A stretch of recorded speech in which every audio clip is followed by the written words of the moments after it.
Olá, bem-vindos ao Além da Curva Podcast. Antigamente era o Podspinecast, agora estamos passando por um rebranding. Por quê? Porque eu quero, o podcast é meu, eu faço o que eu quiser.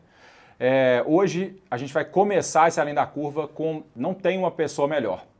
O entrevistado, participante de hoje é alguém que é um ídolo, virou amigo e mudou a minha vida.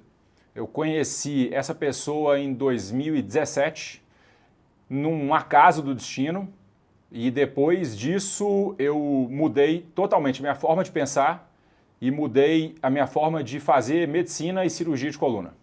Hoje eu vou ter o prazer de conversar com o meu ídolo, Dr. Luiz Eduardo Munhoz, talvez o maior cirurgião de coluna do Brasil hoje e, com certeza, um grande amigo. Dr. Luiz Eduardo tem mais de 30 anos de cirurgia de coluna, é o chefe do Pequeno Príncipe, também um centro de excelência aqui no Brasil. Muito obrigado, doutor Luiz, por participar e uma honra ter você aqui. É um prazer, até me deixou encabulado, fiquei vermelho. Não, que isso aí, você foi uma pessoa fundamental na minha vida, eu te conheci quando eu fui lá por um acaso do destino, eu fui fazer parte da minha formação lá no Pequeno Príncipe e fui cair lá de paraquedas. E lá eu descobri o que é medicina de verdade, eu pude ver a excelência que vocês fazem lá, um serviço que atende crianças de todas as idades, assim, é muito legal. E me conta, Luiz, me conta como é que foi a sua jornada, como é que você começou, da onde que foi esse sonho de fazer medicina, como é que ele veio? Bom, o sonho de fazer medicina, a princípio, veio de cuidar das pessoas. Então, eu não pensava em fazer ortopedia, mas se eu for ver em retrospecto, eu passei por um período que até eu fiquei entre engenharia mecânica e medicina, eu fiz Cefet em mecânica, que é no ensino médio, né, que é a escola técnica.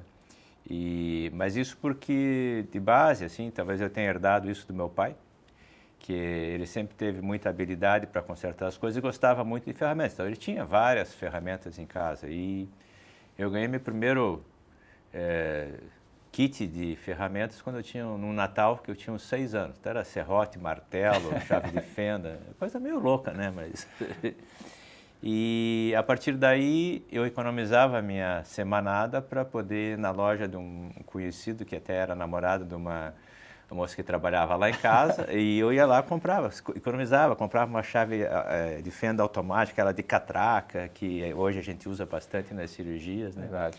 E naquela época era uma coisa rara, assim, e cara, né? Então eu fui meus carrinhos estragavam, aqueles de mola, e daí eu abria, desmontava e remontava. Então eu tinha uma facilidade para enxergar as coisas em 3 dimensões e ver onde que as coisas se encaixavam, né? E minha irmã falava, mas como que você sabe que isso aqui...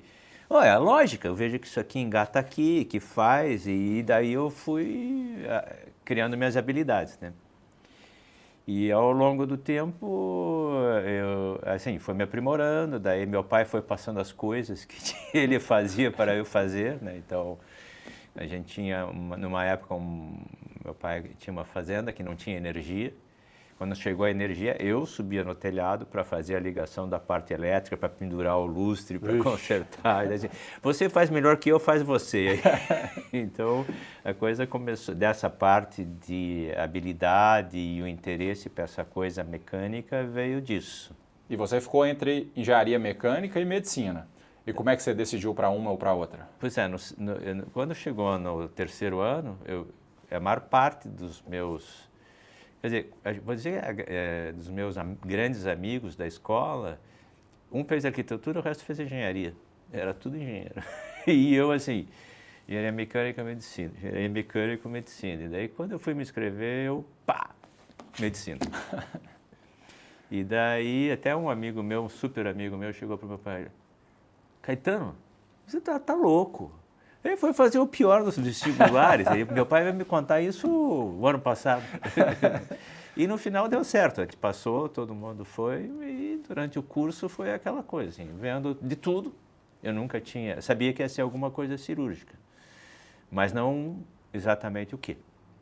E daí, à medida que a gente foi passando pelas especialidades, eu fui excluindo aquelas que eu achava que não eram tão boas assim. E elas se relacionaram a exatamente aquilo que eu não gostava, quando eu tinha que arrumar? Tem que arrumar o encanamento, a descarga, a válvula da descarga. Você vai lá, passava a veia da rosca, o que acontecia? Pingava, vazava. Daí tudo que era encanamento na medicina, eu cortei fora. Começou com a urologia, ureter dá vazamento, bexiga dá vazamento, intestino dá vazamento, e é horrível. Mas aquele me traumatizou porque foi uma época do estágio que não existia parenteral. E esse rapaz tinha sido vítima de uma tocaia no interior do Paraná, levou 70 facadas e tinha fístula estercoral pelo abdômen inteiro. E eu passei 2 meses chegando no hospital às 5 da manhã para preparar a parenteral, que hoje vem pronta. Eu tinha que me paramentar, fazer e preparar toda a alimentação parenteral dele durante 2 meses. Então eu falei assim, está fora do meu cardápio isso aqui. E depois a gente passou na cardio, daí tinha os aneurismas, que tinha que usar uma prótese, que era uma cirurgia de uma mortalidade incrível. E tinha um cirurgião superava, ele tinha que colocar a prótese e suturar aquilo em 10 minutos, mas dava vazamento também, né? Então, eu falei, isso aqui tudo está fora, né? De jeito nenhum. E quando passou na ortopedia, infelizmente naquela época as cadeiras eram cadeiras cirúrgicas, então a gente passava 6 meses vendo aquilo. Quando eu olhei aquilo lá, ângulo, serra, parafuso, macheador, broca, eu falei, não, isso aqui é o meu lugar. Cheguei, finalmente me encontrei. Exatamente, foi assim que eu acabei, fui para cuidar das pessoas, que eu acho que ainda acabei me direcionando, e inconscientemente, até vou me lembrar da minha entrevista para a residência, e o chefe do serviço, que era o Dr. Osni, falou, digamos que não tem mais ortopedia, o que você vai fazer? E realmente um estágio que era de excelência no Hospital de Clínicas, lá no Paraná, era de pediatria. Eu falei, olha, eu até cogitaria em fazer pediatria, mas eu ainda não conhecia a ortopedia pediátrica. Então, isso foi se desmembrando. Eu fiz ortopedia e quando eu fiz a ortopedia, assim, idoso, não quero tratar. Fazer prótese de quadril, cirurgia sem graça, é tudo igual. Se fizer diferente, vai dar errado, né? Tem que seguir ali Exatamente. Aí chegou um ponto, não, acho que pediátrica, e realmente ela é das especialidades, das subespecialidades, eu acho que é a mais completa, que você tem de tudo. Tem a neuromuscular, tem a reumática, tem a neuro, tem a parte de tumores, então você tem um arcabouço muito grande que envolve a ortopedia pediátrica, né? E daí para a coluna? Pois é, então quando eu saí do Hospital de Clínicas, eu fui fazer ortopedia pediátrica no Pequeno Príncipe. De lá eu fui para o SARA em Brasília. E no SARA a gente já fazia coluna, então eu comecei a fazer com a Amâncio, que hoje está no Einstein, a gente fazia cirurgias de coluna e eu fui me ligando nisso. E quando eu voltei, eu programei meu fellow nos Estados Unidos. Então, e o fellow nos Estados Unidos de ortopedia pediátrica é ortopedia pediátrica e coluna. Então, eles põem como escoliose, mas envolve tudo, né? Então, eu tive muita sorte, e, inclusive até, assim, os meus 2 mentores lá nos Estados Unidos chegaram assim, bom, Luiz Eduardo, você já tem uma experiência vasta, porque você tem, na época a residência eram 2, tinha mais um de Pequeno Príncipe, mais um de SARA, então eu te recomendo, o Raymond Morrissey de Atlanta, assim, que você divida teu tempo entre o Atlanta Scottish Rite e o Dallas Scottish Rite, que é o Tony Herring, que os 2 foram fellows juntos no Boston Children's, com o John Hall. Então foi assim, eu tive muita sorte porque eu vi 2 hospitais que têm o mesmo nome, mas que são diferentes, né? E então foi a oportunidade de ver grupos distintos numa época que para mim foi fantástica, né? Então eu voltei até falando esquisito de lá porque não encontrava nenhum brasileiro. Então, mas foi um período muito bom. E lá, realmente, daí eu me envolvi mais. Então, minhas 2 grandes paixões eram realmente o quadril, que eu gosto muito, e a coluna veio depois, mas daí a coluna realmente tomou conta da minha vida, realmente. Isso foi em que ano que você foi para... Para lá foi 88 e 89. E como é que você conseguiu esse estágio? Porque é outra época, né? Assim, quando você foi, isso aqui tudo era mato, por né? carta. Carta, né? Mandava carta, esperava. Teve um cirurgião de mão, que é o Paulo Sérgio Santos, que ele queria, numa época ele estava em um dilema e assim, acho que eu vou fazer ortopedia pediátrica também. Por exemplo, o Dr. Sobania fez mão e fazia ortopedia pediátrica. Ele tocou durante muitos anos ortopedia pediátrica até que o Cunha voltou. Então, tanto que a tese dele de mestrado foi de luxação congênita de joelho. E daí o Cunha assumiu e ele aos pouquinhos foi saindo, mas ele sempre passou a visita e sempre foi presente. E daí o Paulo Sérgio tinha programado ir para Atlanta e depois desistiu, resolveu fazer o ombro. E daí veio a resposta dele que ele poderia ir, daí assim caiu no meu colo. Então foi um presente realmente. Ele tinha sido aprovado, mas acabou você indo no lugar dele. Daí eu falei com o Dr. Sobani, assim, Dr. Sobani, então o senhor precisa escrever que sou eu, né? Daí o Dr. Sobani não escrevia, daí eu tive que fazer I'm right on the request of Dr. Sobani. e o Dr. Sobani, eu vou fazer pro senhor aqui e daí eu consegui. O cavalo passou selado, né? Você tem que... Montei. Tem que aproveitar. E imagino que foi uma experiência muito boa. Excelente. E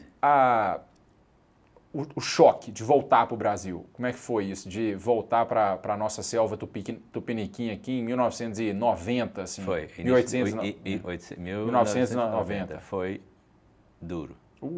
Foi duro. Eu vou te contar que eu cheguei naquela época que a inflação era 80% ao mês. Então, aquilo foi um choque para mim.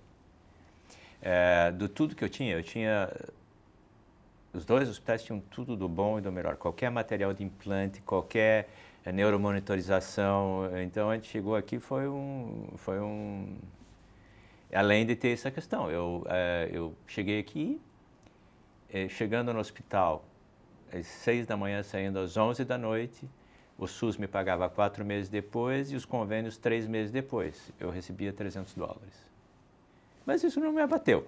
Então eu passei a almoçar no refeitório do hospital, tinha que me virar, né? E meu pai me deu, era 1990, um Opala 70. Aí eu disse assim, this is the hard dream of America, Chevrolet. E a menina que entrasse ali é porque ela gostava de mim, né? Não é verdade, carro, exatamente. Né? Isso aí então, é um teste de amor mesmo, né?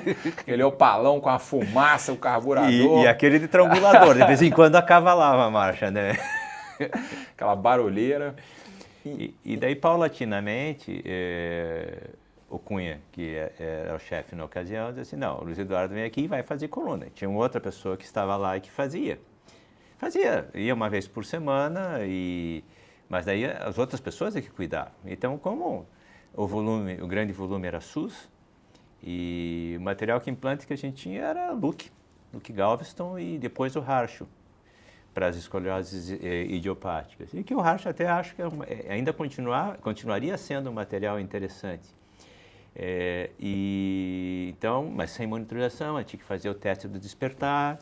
E quantas vezes você tinha lá, assim, a anestesia era inalatória, podia levar meia hora para acordar ou 1h30. Então, os cabelos que restaram e que ficaram 1h30 que você de sofrimento para a criança mexer a perna. E quando ela debruçava, dizia assim, mexia uma, não mexia a outra. Daí tem que tirar tudo fora. Não tem meio termo naquela época, né? Então, eu acho que a gente foi realmente protegido, porque os tipos de deformidade que a gente fazia, e como os implantes não eram tão bons, a gente fazia muita via anterior, torácica, tóraco-lombar, para permitir uma correção mais adequada e evitar os efeitos do crescimento da coluna pela frente e a progressão da deformidade, né? Então, pouca gente hoje em dia viu o que você viu, né? Pouca gente viu essa mudança dos materiais, do fio de Luke para parafuso pedicular só na lombar, para depois coragem de passar pedicular na torácica. Isso aí, como é que foi para você que começou no fio de Luke para ver essa evolução? Assim? E assim, vou te dizer, quer dizer, quando eu estive lá nos Estados Unidos, o Cottrell estava lá, o Cottrell do Busset, o CD, né? E a gente usou bastante em Atlanta, um pouco em Dallas, mas Dallas tinha desenvolvido o TSR-RAGE, que já eram os parafusos. Então foi uma evolução um pouco para frente, porque o Jean do Busset tinha estado lá. Então foi uma oportunidade de começar a ver os parafusos pediculares, mas o parafuso pedicular era usado para a via anterior, com uma haste rígida. Então eu tive a oportunidade de fazer, passar pelo cabo, que era o Dwyer, o Zilk, e depois a haste rígida. Então eu vim com essa formação, mas ainda não se colocava parafuso no pedículo. Mas então, o que eu observei, assim, isso foi em 90.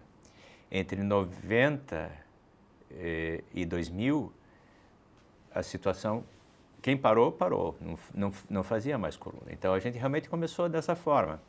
Parafuso na lombar, que a gente via e tal, e daí, como a gente não tinha monitorização, muitas vezes a gente optava por fazer por via anterior, que era mais seguro, nas toracolombares e lombares, e ou mesmo numa mielomeningocele. Como é que eu vou colocar numa menina que anda um parafuso na lombar e se ela parar de andar, né? Então, foi uma época, assim, difícil. Mas quando chegou em 2003, aí eu tive a oportunidade de ir para Holanda e lá eu visitei um hospital em que tinha um bom cirurgião que ele já colocava parafuso em tudo. Então, aquilo abriu e foi perdendo medo, né? E aos poucos a gente foi introduzindo a monitorização, que era difícil de conseguir, a gente tinha que pedir para a família pagar, os pais pagarem nos convênios, no SUS, era do jeito que era no OICAP-TES. Então, aquilo foi um sofrimento. E se a gente observasse as deformidades que a gente fez,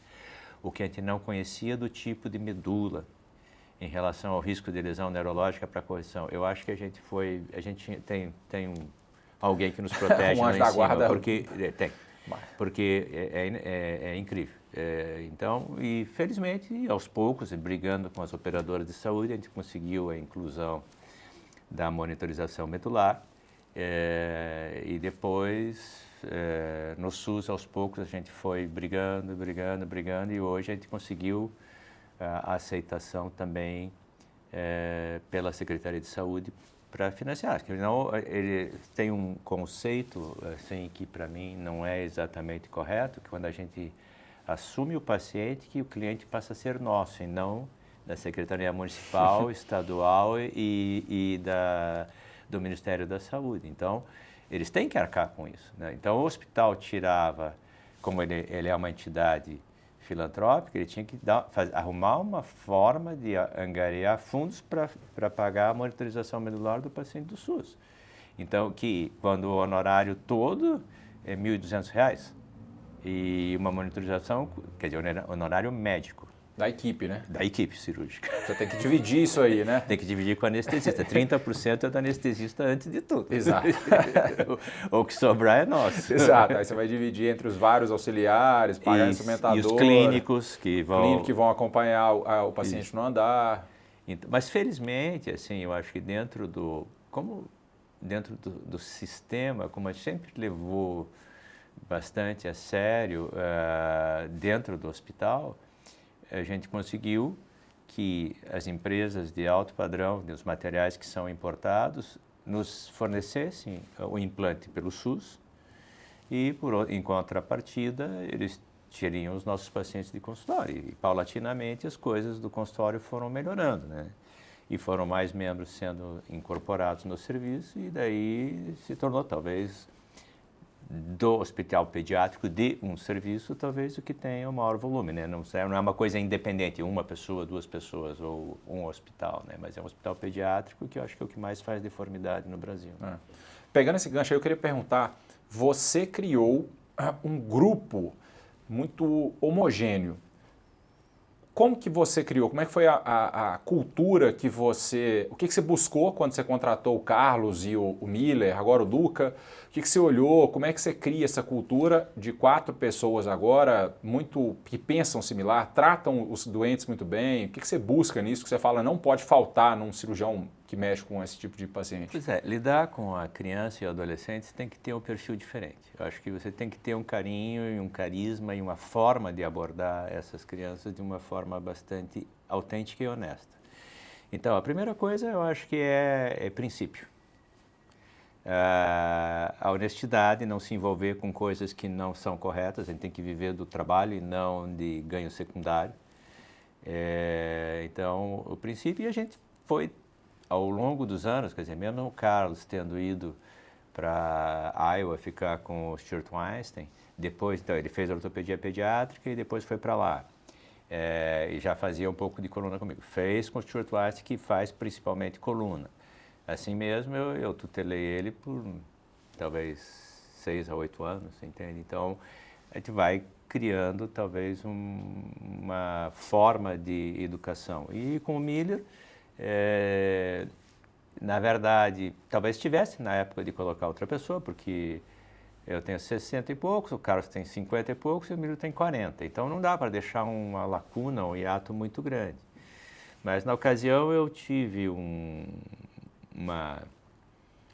problema, eu tenho uma trombofilia, e que aconteceu, eu não estava em Campinas e se eu tivesse, provavelmente eu não estaria aqui.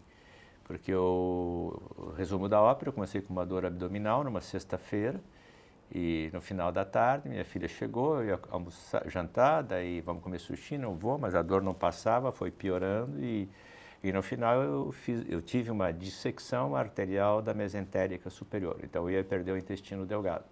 E ninguém sobrevive sem intestino delgado. E se eu não estivesse em Campinas, eu ia chegar num pronto-socorro 10, 11 horas da noite e não ia ter solução. Infelizmente, depois de uma angiotomo, viu que não era uma trombose, mas era uma dissecção, eles me anticoagularam e o processo parou. Então, eu nasci de novo, né? Então, uma das vezes, né? Porque tem outras vezes aí. Depois a gente falar aí. O senhor está vencendo, o seu anjo da guarda também é outro que está de cabelo branco, né? Tá. E você construiu esse serviço, e não só de pessoas, mas assim, não só de estrutura também, como pessoas. Eu fico pensando como é que foi essa transição do Pequeno Príncipe, porque né, não é essa máquina que é hoje. Eu imagino que de 1990 agora, nos últimos 30 e tantos anos que você está lá, é uma luta diária para vencer o sistema, né? Quando a gente começou, eram 3 ambulatórios por semana.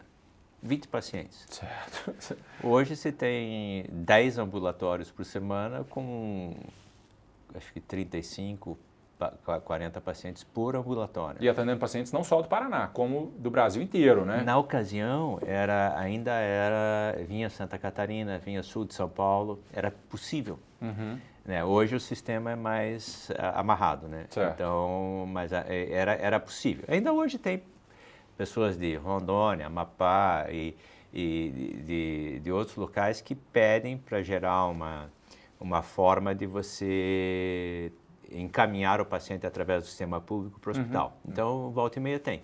Acre, teve paciente que eu operei do Acre há 2 anos atrás. E eu vi um tour lá pelo Pequeno Príncipe, uma coisa que me chamou muita atenção é que eles têm umas casas de apoio, né? Tem. Porque não é só a criança vai com mãe, vai com pai, e eles têm casa de apoio para a mãe, tem roupa de cama, tem tudo uma estrutura digna para essas pessoas, né? Isso é muito legal, eu achei assim, impressionante que a gente não tem essa estrutura aqui. Isso faz parte do princípio do hospital, assim, então existe uma associação que gere e tem uma família em especial, que é a família Forte, que são 3 irmãs hoje, anterior a isso foi o pai e a mãe, que tocaram, que ele era inicialmente o César Perneta, que era um hospital público pequeno.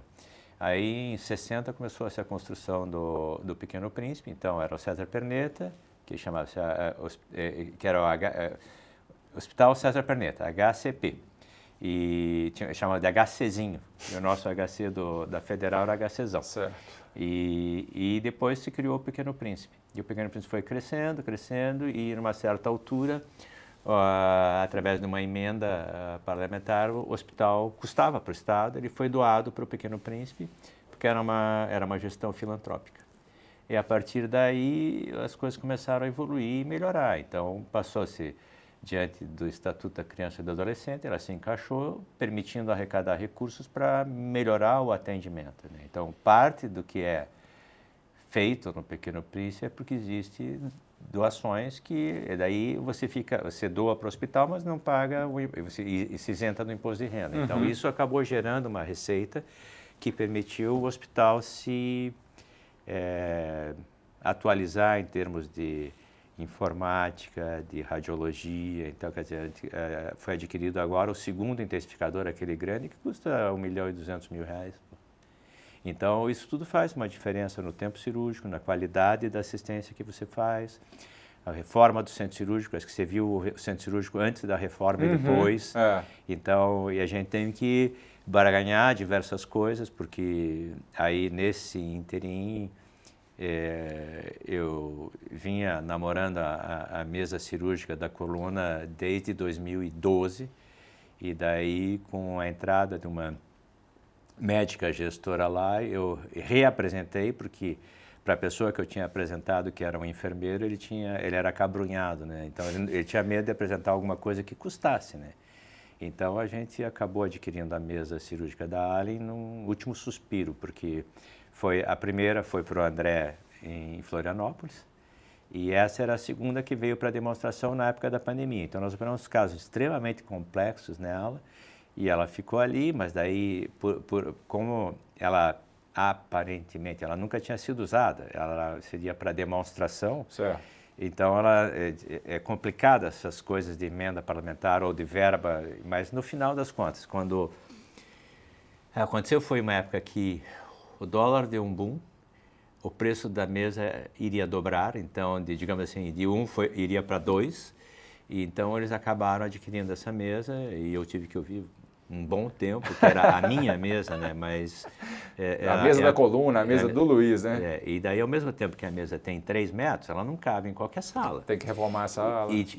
Quando estavam reformando o centro cirúrgico, eu cheguei para essa médica assim, olha, você tem mais 2 metros de corredor no fundo da sala para colocar outro lavatório de mão, avança lá, senão não vai caber. Mas foi tudo embargos de orelha, porque se fosse através do sistema não ia funcionar. Então eu sou grato a ela por causa disso e ela realmente nos auxiliou nisso e eu vou te falar, essa mesa faz uma diferença brutal. Quer dizer, existem outras marcas e não importa a marca, mas é que realmente assim, o paciente que eu operei a semana passada era um PC, tem 30 e poucos quilos, sem transfusão. Então, eu tenho, das últimas escolioses neuromusculares, se eu colocar 8, talvez eu tenha transfundido 1 ou 2.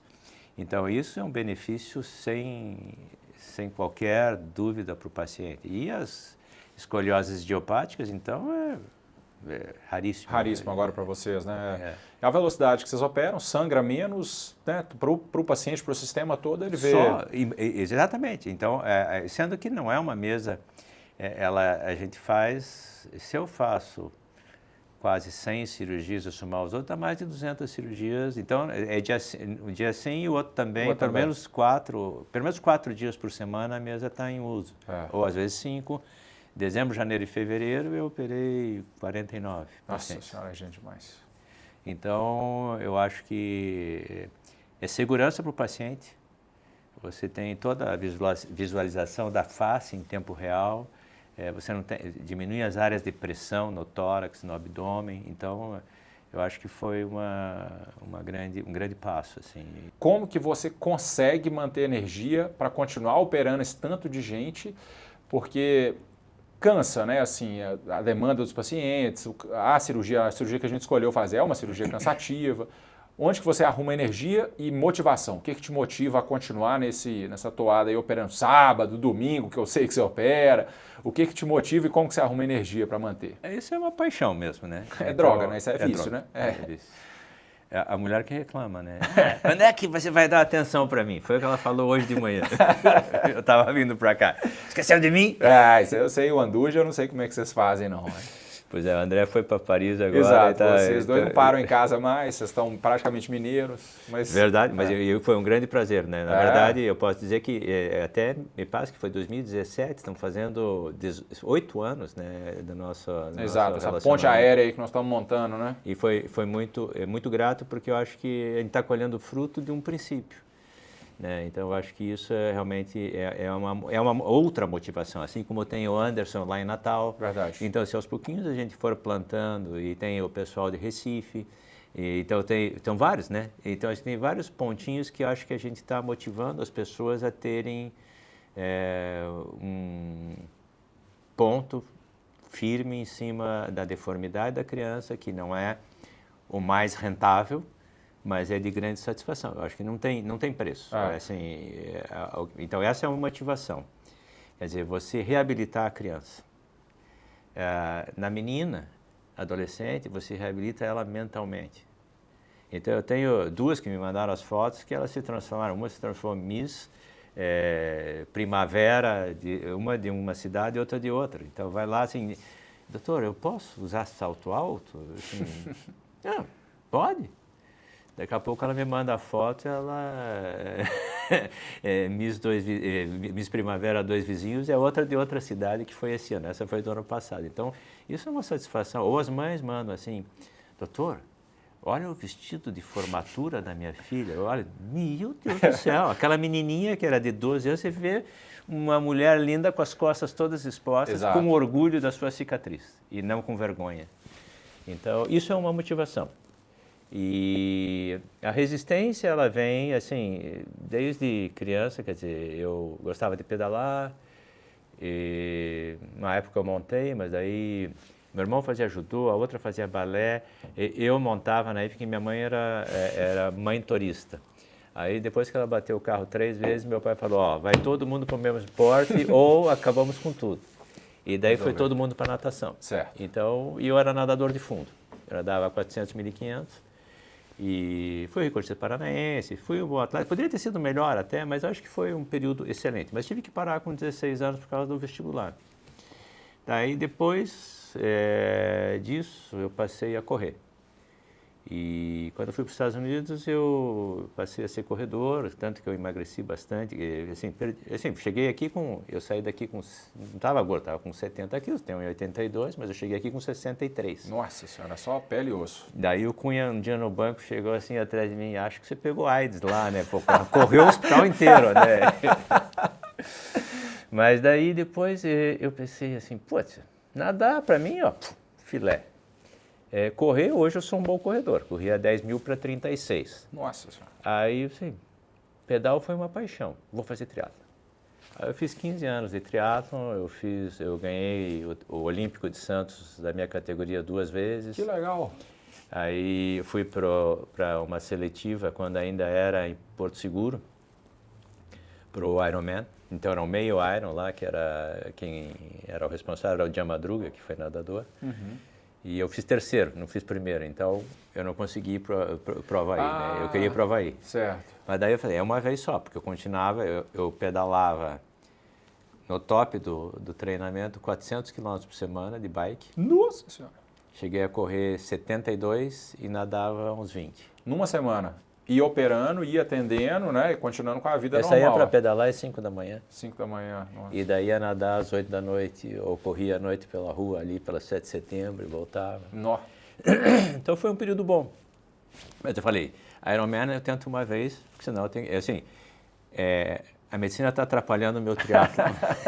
Foi mais ou menos isso. Meu trabalho atrapalhando meu treino, né? Mas eu me recordo bem, assim, por que eu passei a fazer esporte regularmente? Porque eu recordo que quando eu fiquei muito ocupado, e naquele ano que eu voltei, o Cunha tinha a tese de mestrado dele. Ele parou de trabalhar 3 meses. Eu cheguei a operar 30 pacientes por semana. Nossa. Mas eu parei de correr. Eu ficava cansado, eu ficava bodeado depois. Daí eu falei, não dá para parar com o esporte. Isso eu tinha 30 anos, 31.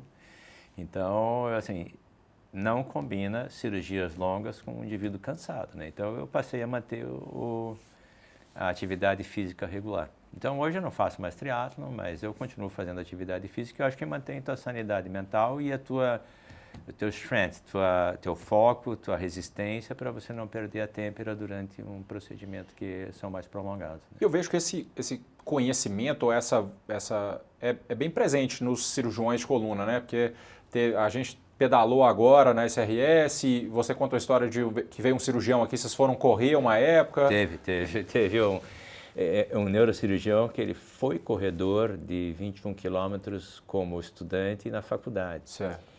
E ele já estava com 60 e bastante. Daí chegou lá em Curitiba, daí assim, o cara adora correr, só tem uma pessoa que pode sair. Daí eu falei, tá, tudo bem.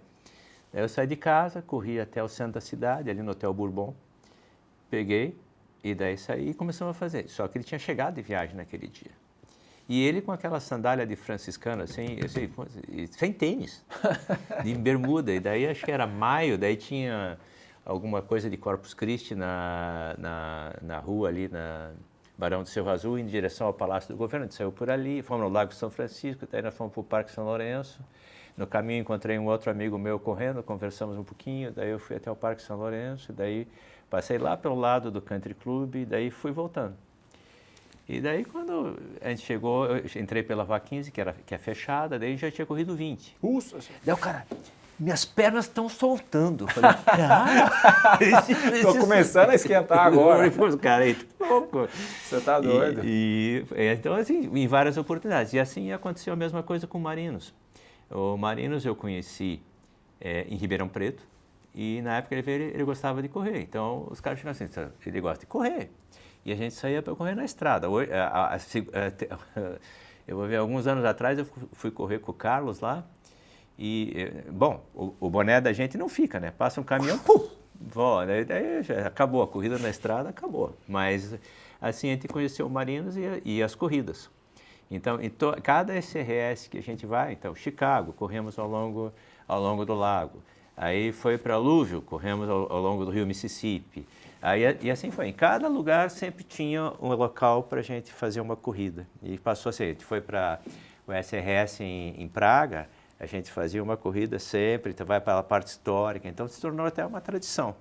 E cria um vínculo, né? Fora, você vai conversando. E a gente vai conversando, vai falando de outras coisas e tal. Então é uma conversa, assim, o Marinos conversa do filho que estava fazendo estágio, uma pós em Londres, e daí vai trocando as figurinhas, assim, é uma coisa bem bacana. Mais humano, né? Eu acho. Você conversa de família, de dificuldade, você conhece a pessoa fora do congresso, da aula, da palestra, eu acho que isso é legal.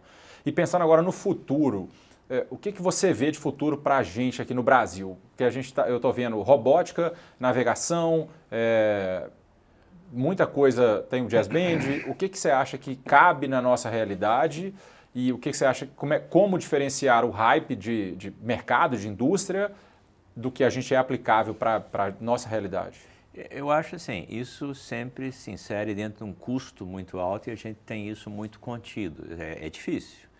Os Estados Unidos praticamente se tornou obrigatório a navegação e a robótica para talvez dar uma homogeneizada, né? Então, o sujeito que é mais ou menos, ele vai ficar mediano, né? Mas os grandes cirurgiões lá continuam fazendo freehand, né? Eu acho até que se pode utilizar o C-arm 3D para revisar ou, às vezes, rever se está tudo em ordem, então seria uma precisão maior.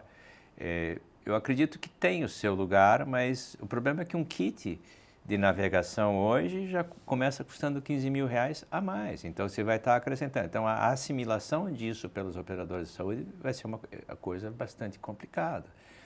Então eu acho que, assim como você, o André, tem essa visão de 3 dimensões, que acho que o cirurgião não pode perder isso. Quer dizer, nós operamos uma coluna que tem uma deformidade que ela ocorre em diversos planos. Então, a tua cabeça tem que continuar funcionando, porque se dá um tilt na navegação, acabou a cirurgia, né? Então, vamos parar, vamos voltar outro dia. Então, eu acho que o treinamento e a compreensão da deformidade tem que continuar existindo. Mas eu acho que tem o seu lugar.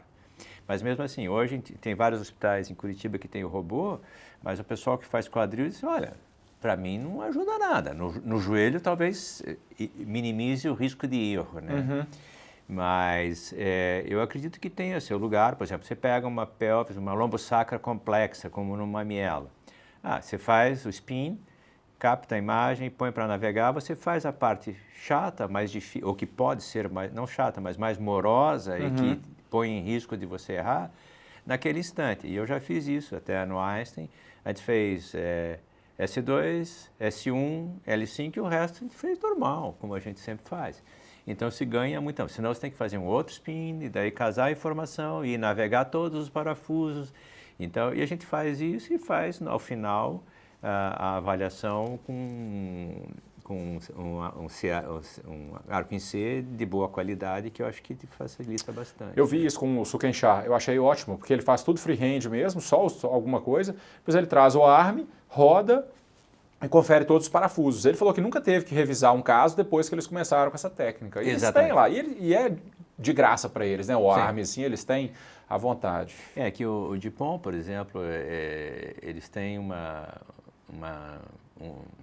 renda que vem das empresas do Instituto Dupont, que é desde a primeira meia de seda foi feita por eles. Né? Então, os caras têm uma história muito grande, assim como o Texas Scottish Rite.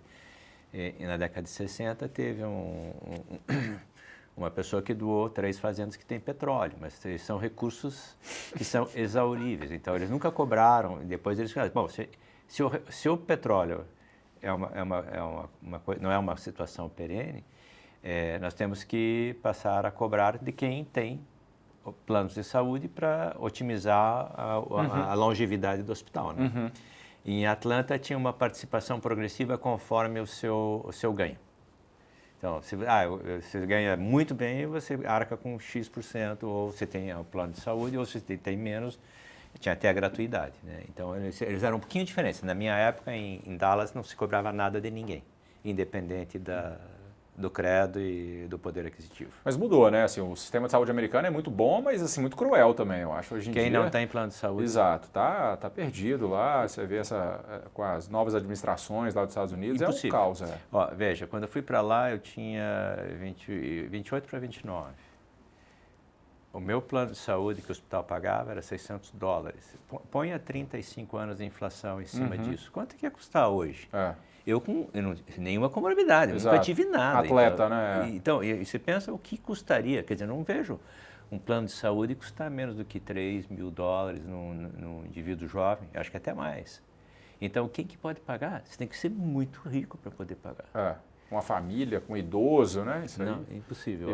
E o sistema é cruel mesmo. A não ser os Shriners, os Scottish Rite, senão é impossível. São ilhas, né? Assim, os hospitais são ilhas, assim, em alguns locais. Ou você vai para o County Hospital e... Exato, e torce, né? E reza.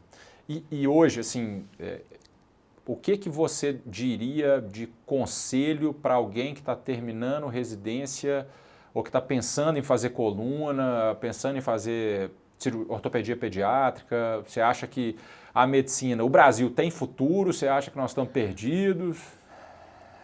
Isso é uma questão muito difícil, né? Mas assim, eu acho que me perguntaram assim, por que você não ficou nos Estados Unidos? Eu tinha feito a validação do meu curso, mas é que eu nunca quis ficar aqui. Eu acho que a competição lá é cruel. Se alguém puder pisar no teu pescoço, pisa. Entendi. Então, assim, os meus 2 chefes, assim, eu tenho o maior carinho, eles foram extremamente acolhedores, assim, me trataram como filho, e eu sou feliz por causa disso, mas eu não ficaria. Então, quando eu vim porque eu queria vir para cá, mas eu sofri. Mas eu acho que a gente tem que acreditar que a coisa vai continuar evoluindo. Então, assim como quando eu fui presidente da Sociedade de Coluna, o Edson era responsável pela Comissão de Ensino e Treinamento. Olha, Edson, 1 ano não dá para o indivíduo fazer nada. Então, eu acho que tem que ser 2 anos. Para você ter uma ideia, eu fiz 2 de residência e voltei, então, 24, eu fiz 25, 26, eu voltei com 30 dos Estados Unidos. Então, naquela época, eu voltei com 6 anos a mais. Então, eu acho que isso faz toda a diferença. A tua formação não pode ser curta demais, assim como eu acho que você aprendeu e ainda eu também continuo aprendendo. Então, eu acho que você não pode fechar essa que sabe tudo e que encerrou o negócio, senão você tá morto. Então, eu entendo que a gente tem que olhar para frente e não deixar de entender que as coisas vão continuar evoluindo. O robô vem, ele vai te ajudar, ajuda em algumas coisas, a navegação também, a gente chegou a ver até o software que tem o software para neurocirurgia da Stryker, e tem o aparelho lá, que o hospital já comprou. Mas daí eles queriam nos cobrar R$900 mil por um software de navegação na coluna. Eu falei, olha, sinto muito, isso aqui... Não dá. Não tem cabimento, isso não tem nenhum sentido, né? Então, eu acho que tem o seu lugar, mas eu acho que tem que ter o seu custo-benefício, né? Eu acho que... É difícil peneirar isso, né? Eu acho assim, que a gente é muito bombardeado com a empresa, com todo representante querendo te mostrar o benefício, mas é difícil para a gente. Se tem alguém que opera melhor do que o senhor, eu não sei no Brasil, mas eu tenho certeza absoluta que ninguém conhece mais de vinho do que você. Me fala, da onde que veio esse amor por vinho, como é que começou e como é que o senhor mantém isso vivo? Foi paulatina essa situação. Meu avô materno, meu avô paterno não bebia. Ele na época que ele foi governador, ele ganhou, que foi em 1950, ele ganhou uma caixa de vinhos, 12 garrafas de Chateau Mouton Rothschild, 1945, que era o Via da Vitória. Esse vinho, meu pai descobriu isso, ele faleceu, daí minha avó disse, tem isso aqui.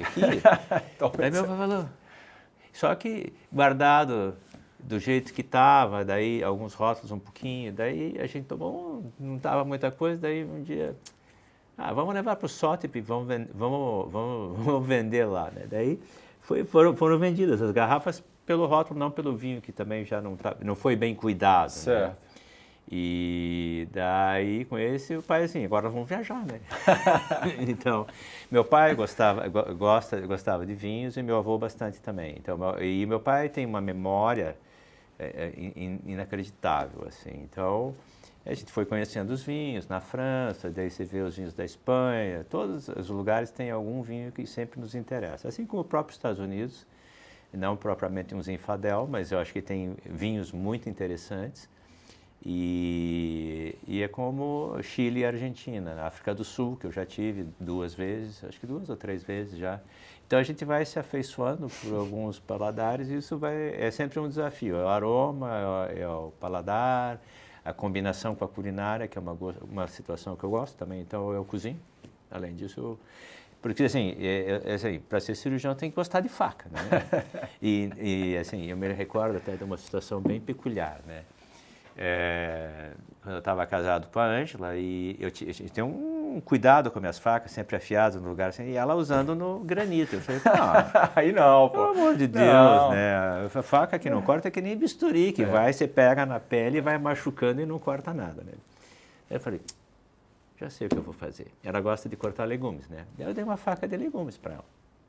Aí um dia ela pegou a secretária cortando com a faca de legumes em cima do granito. Ela teve um ataque, né? Daí eu falei, tem que ensinar da forma correta. Você tá vivendo aí, tá experimentando a pele, né? Então, assim, tem isso também. Assim, curiosamente, assim, fui uma vez para Montpellier, para um curso de coluna, na volta o Edson estava comigo, a Isabel Cristina, a esposa dele, a Ângela, e daí a gente passou em Nîmes, e a gente foi ao Carrefour, isso era 89, ela estava grávida da Marcela. Aí eu fui lá e escolhi 6 vinhos, naquela época dava para trazer dentro do avião. Aí eu comprei 2 Chateau Lafite pour Mercry, 1995, era 99. E mais 2 vinhos da Borgonha, os vinhos da Borgonha foram razoáveis. E aquele, como era um Bordeaux, eu deixei. Aí passaram-se alguns anos lá, vários anos, 10 anos. Daí assim, meu pai estava na chácara, vou levar, a família está lá, né? Daí meu pai com aquela memória incrível, assim.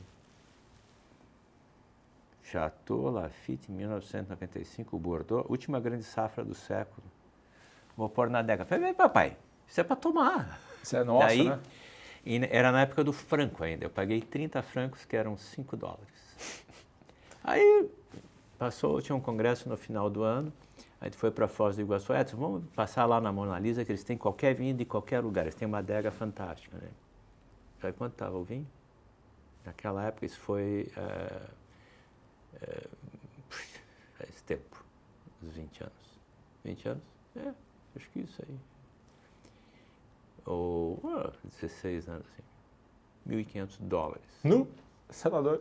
Se eu soubesse, eu tinha ganhado na cena. Exato, né? comprava um tanto. Comprava um monte e levava para casa. Mas daí hoje está 5 mil euros. 5 mil euros a garrafa de vinho? Eu tenho 4 vinhos dessa data aí. Nossa, tem que guardar eles com carinho. Pois daí tem que tomar com a família em petit comité. Isso aí com pão de queijo vai bem demais, hein? Isso, aceto balsâmico com pãozinho. Exato, e tal, bem isso. Então, mas daí a gente foi desenvolvendo o paladar. É uma coisa que é progressiva, né? Eu me lembro que a gente tomava, meu avô tinha, quando a gente foi para a Argentina, ele disse, não, tem este vinho aqui que era o Dom Valentim Lacrado. Que é uma bodega tradicional lá, que era na época um bom vinho, assim. Mas hoje, se for tomar o Dom Valentim Lacrado, é nada, né?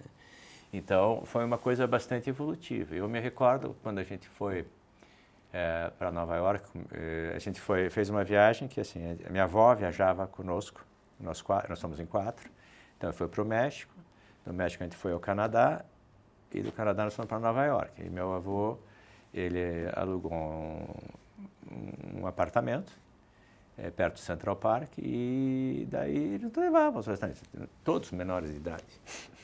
Então, meu avô tinha 1,80 m, 1,90 m, super elegante. Os restaurantes que a gente foi eram incríveis. Chegava, servia vinho para todo mundo tomando vinho. Ninguém perguntava Ninguém falava nada, né? Outra época, os né? vinhos completamente. Meu avô era muito especial. E era muito ocupado, mas ele nos educou muito nisso também, assim como meu pai. Legal. Então vem disso, assim. Então sempre teve uma cultura do vinho em casa. E nunca ninguém restringiu. Então, independente da idade que a gente tinha, e nunca ninguém ficou... Outra mentalidade também, numa época onde acho que as pessoas amadureciam mais cedo também. Exatamente, né? mais responsáveis também. Rumando para o final, doutor Luiz, eu queria duas coisas. Primeiro, um conselho para mim e para quem está na fase que eu estou, que é no começo para o meio, quem está desenvolvendo, batendo, né, traçando um caminho.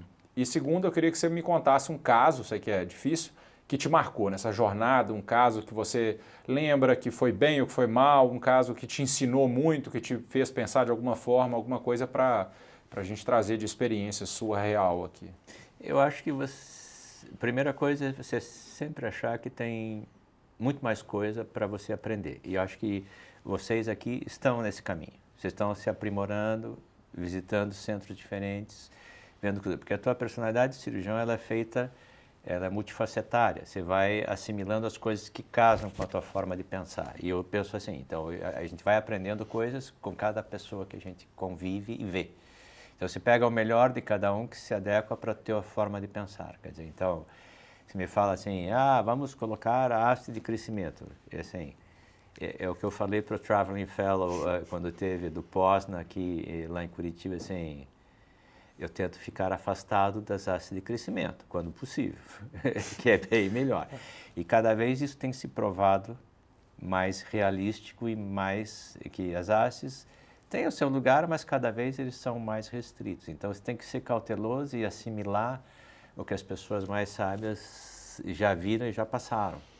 Então, eu acho que isso seria uma coisa. E acho que vocês estão no caminho certo, se aprimorando o tempo inteiro, procurando coisas que te acrescentem na tua formação e na tua forma de agir. Então, e não desistir. Eu acho que vocês têm um nicho, vocês estão formando um grupo consistente que tem conhecimento e está fazendo as coisas certas. Então, eu acho que isso que é o mais importante.